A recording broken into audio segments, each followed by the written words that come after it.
L'an dernier, on avait également travaillé sur la privation de liberté dans les hôpitaux psychiatriques, sur le fait effectivement qu'il y avait un retour important dont se plaignaient d'ailleurs les infirmiers psychiatriques. Il y a eu d'ailleurs des grèves très importantes, y compris des grèves de la faim à Rouen, dont d'ailleurs Emmanuel Hirsch s'est fait l'écho. De la part d'infirmiers qui estimaient que le retour à la contention systématique était quelque chose qui ne relevait pas du soin et qu'il allait falloir effectivement reposer cette question de la contention et de la privation de liberté. Alors l'an dernier, elles étaient 3 à avoir pris en charge ce thème en partenariat avec Advocacy France, qui est un organisme qui est fait des usagers de la psychiatrie. Et effectivement, ce soir, Nora va assumer la lourde tâche de remplacer ses camarades qui, effectivement, sont également prises dans des concours et des partiels. C'est terrible, la vie d'étudiant. Donc, effectivement, bravo à Nora d'avoir eu le courage, effectivement, d'assumer seule la charge de ce trio de l'an dernier. Je lui donne tout de suite la parole.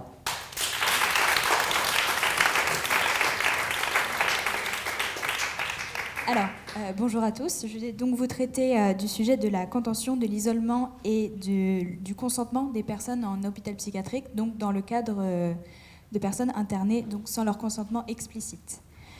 En effet, le rapport de la Contrôleuse générale des lieux de privation de liberté, Adeline Hazan, rapporte une situation extrêmement complexe et alarmante dans les hôpitaux psychiatriques où on observe des pratiques violentes envers les patients, qui ne se retrouvent pas justifiées par la situation médicale, mais plutôt par la situation contextuelle de ces patients.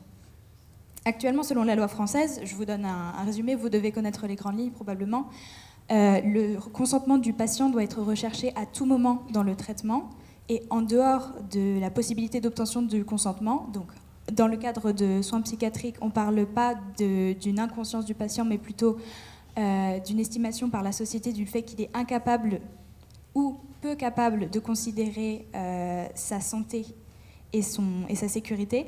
Le médecin ou sa famille, en consultation et en concertation, prennent la décision de l'interner sans son consentement en hôpital psychiatrique. Il existe plusieurs modalités, mais les grandes lignes sont que la loi continue d'affirmer le droit du patient à la vie, à ne pas être soumis à la torture ou à un traitement dégradant ou inhumain, et la protection de son intégrité physique et psychiatrique. C'est important pour la suite de notre sujet.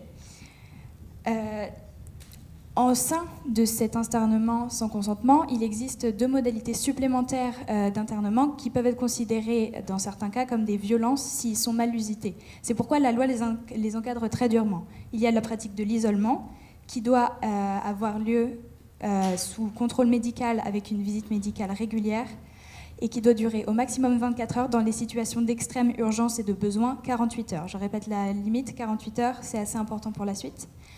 Et en cas de violence physique du patient envers lui-même ou envers les autres, il est possible de recourir à la contention. Donc 2 modes de contention sont possibles. D'abord la contention physique par un soignant ou par un tiers, qui ne peut pas durer dans la longueur dans les faits parce qu'on ne peut pas contraindre une personne pendant plus d'1 heure physiquement, ou bien la contention mécanique avec l'usage de choses que vous connaissez probablement avec les images que vous avez pu voir, de camisoles de force ou de sanglage à un lit par exemple. Cette contention physique, attention, elle doit être limitée au grand maximum à 6 heures, avec 12 heures pour les situations, encore une fois, d'extrême urgence selon la loi. Alors, la loi donne des limites qui semblent raisonnables, qui veulent donc conserver la bonne santé du patient. Cependant, elle n'est pas respectée en hôpital psychiatrique en France aujourd'hui. Quand on s'intéresse donc à la contention mécanique, on observe qu'il y a des pratiques d'isolement et de contention mécanique qui peuvent durer des heures, voire des jours pour certains patients, avec l'exemple d'un patient schizophrène en hôpital psychiatrique qui a donc vécu 31 jours d'affilée en mesure d'isolement. On peut comparer 2 jours, 31 jours. Les effets sur la santé mentale et physique du patient sont absolument différentes. Et pendant 1 semaine à la suite, il a vécu une contention. En sachant qu'une contention, ça veut dire pas d'accès direct à des sanitaires, pas d'accès direct à de l'exercice physique, pas d'accès direct à l'extérieur, pas de contact humain, pas de discussion. C'est un phénomène d'une extrême violence. Pour une personne, même, j'utilise d'énormes guillemets parce que le terme est un petit peu controversé, saine d'esprit, une pratique d'isolement, de mise à l'isolement, est considérée comme de la torture. On ne peut donc pas pratiquer sur des personnes qui sont déjà fragilisées, qui sont déjà mises en danger. C'est extrêmement problématique et regrettable que, selon une certaine enquête, 3% des patients sont internés. Donc internés en hôpital psychiatrique passent par des mesures de contention et d'isolement, alors que celles-ci sont reconnues comme de la violence pour une personne dite saine d'esprit. Comment donc expliquer ce problème ? Il y a plusieurs explications qui sont à donner. La première étant que les patients en mesure d'hospitalisation sans leur consentement sont considérés par la société dans leur ensemble, et ça se voit d'ailleurs par les jugements qui sont faits par rapport à eux de la part des juges, comme moins humains, moins capables de ressentir que des personnes appartenant à la population normale. En sachant qu'un internement sans consentement, il n'est pas fait à cause d'une incapacité à ressentir ou d'une incapacité à comprendre ce qui arrive, mais simplement une incapacité de prise de décision et de raisonnement autour de ceci. Les personnes internées sans leur consentement ont la capacité de savoir ce qui leur arrive, de ressentir ce qui leur arrive également.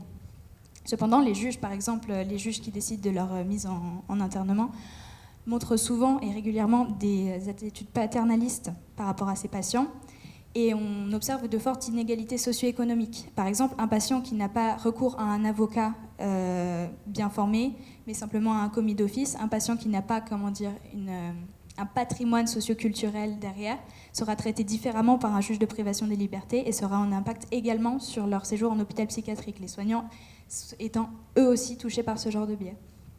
Mis à part ça, il faut aussi observer la situation des hôpitaux psychiatriques en France, qui est extrêmement complexe. Le problème est qu'il y a un manque de personnel, il y a un manque de personnel formé, il y a un manque de personnel formé en équipe constante qui se connaît, qui sait comment marcher entre lui, et il y a également un manque de financement et de locaux adaptés à la prise en charge des patients. On observe d'ailleurs sur certains hôpitaux psychiatriques, par exemple les unités pour malades difficiles, une prise en charge des patients extrêmement bonne, avec très peu de mesures d'isolement. Ils ont accès à des activités et les taux de violence sont extrêmement bas, en sachant que les unités pour malades difficiles, c'est pour les malades qui ont été condamnés par la justice pour actes de violence avérés. Donc des patients considérés par la société comme plus dangereux que des patients d'hôpitaux psychiatriques normaux, pourtant peuvent avoir un séjour en hôpital psychiatrique plus serein, avec moins de mesures de consentement et moins de situations de violence. Il y a donc vraiment un problème, non pas de la part des patients, mais du part de la prise en charge et du manque de personnel et de moyens qui leur sont alloués.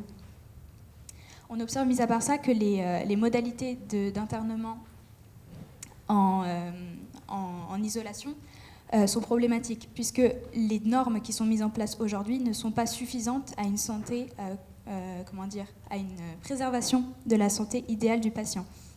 Les patients n'ont pas accès à l'extérieur, comme on l'a dit, ils ne sont pas surveillés et ils n'ont pas de contact humain pendant des durées de temps extrêmement longues. Parfois, les visites médicales qui sont pourtant obligatoires ne se font pas. Ils n'ont pas la possibilité, par exemple, d'un bouton d'appel. Ils sont seulement surveillés par vidéosurveillance. Le problème étant que ces patients sont privés d'un contact humain, sont privés de leurs droits et de l'information qu'ils ont à faire recours. Parce que ces situations d'isolement, encore une fois, elles tombent sous le coup de la loi. Il devrait être possible pour eux et de leur famille et de leurs tuteurs, s'ils existent, d'être informés au jour le jour des possibilités qu'ils ont par rapport à leur situation, qui est, je le répète, une situation extrêmement difficile. Donc tous ces problèmes, au final, se rapportent d'un côté à un traitement de la société des personnes qui ont des problèmes mentaux qui n'est pas adapté. Il y a une stigmatisation extrêmement forte, il y a un manque d'éducation dans la population générale qui fait que les personnes sont peu enclines d'abord à chercher des soins psychiatriques avant même que leurs troubles se développent et deviennent dangereux pour eux ou pour les autres. Et d'un autre côté, il y a une pratique dans les hôpitaux psychiatriques qui n'est pas conforme au respect de la personne humaine. Cette pratique est donc due à un manque de budget, à un manque de pratique, de formation. Et tout ceci peut être résolu par simplement, encore une fois, au niveau général, une considération plus importante de la société pour la maladie mentale et pour les malades mentaux en eux-mêmes. Il faut donc faire des efforts de manière publique pour leur allouer plus de budget aux hôpitaux psychiatriques, allouer une indépendance de l'allocation des budgets aux hôpitaux psychiatriques, parce qu'on a un phénomène extrêmement fort des hôpitaux qui redirigent les financements vers des services qui sont considérés comme plus utiles ou considérés comme plus efficaces aux yeux du public. Et il faut également renforcer le contrôle des juges des libertés et de privation des libertés au sein des hôpitaux psychiatriques, former plus et surtout considérer les malades mentaux comme des personnes normales qui ont besoin d'un respect de leur personne et de leur dignité. Merci beaucoup.